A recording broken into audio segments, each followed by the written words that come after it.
Hello दोस्तों, स्वागत है आपका। Correct usage of some confusing words के सीरीज को आगे बढ़ाते हुए इस वीडियो में मैं लेके आया हूँ एक्सेप्ट और एक्सेप्ट, मतलब ACCEPT एक्सेप्ट और दूसरा AXCEPT एक्सेप्ट में क्या अंतर है।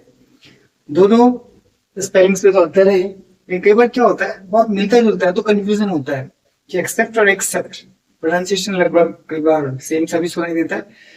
लेकिन आज हम जानेंगे इन दोनों शब्दों में क्या अंतर है।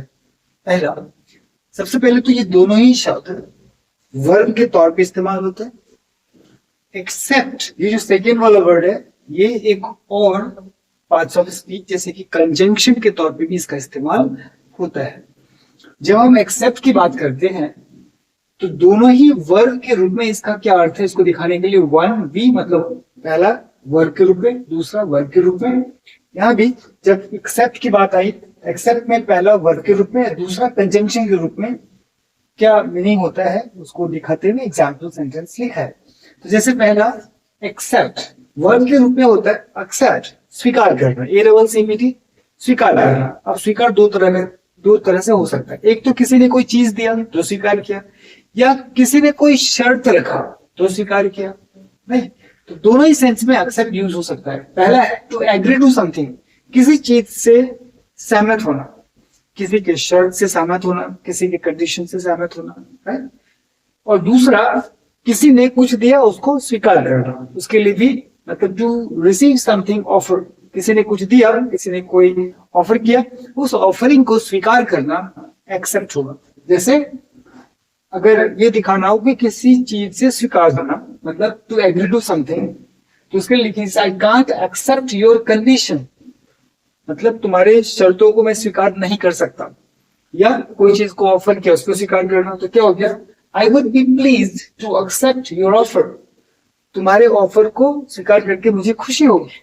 तो यहाँ पर ACCEPT एक्सेप्ट का मतलब स्वीकार करना, तो कोई चीज को स्वीकार करना या कोई कंडीशन को स्वीकार करना, दोनों ही सेंस में एक्सेप्ट का यूज होता है।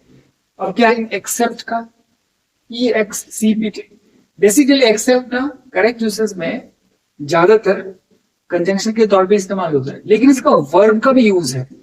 वर्ब के तौर पे जब एक्सेप्ट यूज होगा तो इसका मतलब होता है टू एक्सक्लूड और टू ऑब्जेक्ट, मतलब किसी चीज का विरोध करना या किसी चीज को साइड कर देना, मतलब अस्वीकार कर देना।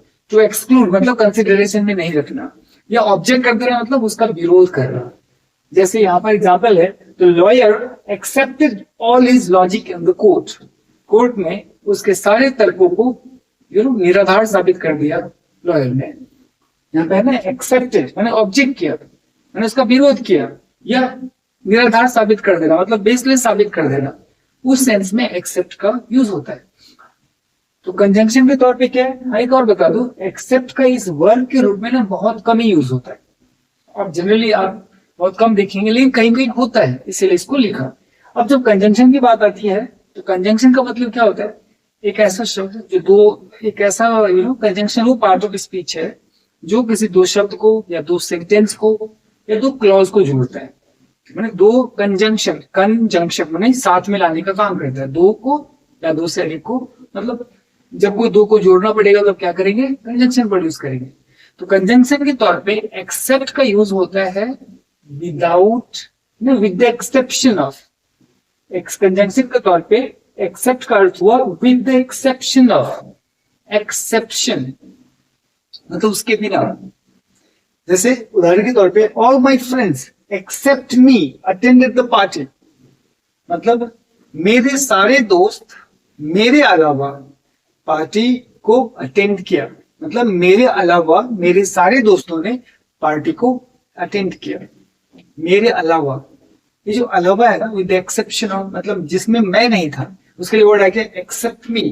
तो है ना यहाँ पे sentence, all my friends except me, all my friends except me, मेरे अलावा जितने मेरे दोस्त हैं सारे ने पार्टी को अटेंड किया। उस सेंस में एक्सेप्ट यूज हुआ, मतलब कंजंक्शन के तौर पे इस्तेमाल हुआ। अर्थात एक्सेप्ट और एक्सेप्ट दोनों सेम सुनाई देता है, स्पेलिंग में अंतर है, लेकिन दोनों के अर्थों में बहुत अंतर है। तो इस बात को ध्यान रखिए।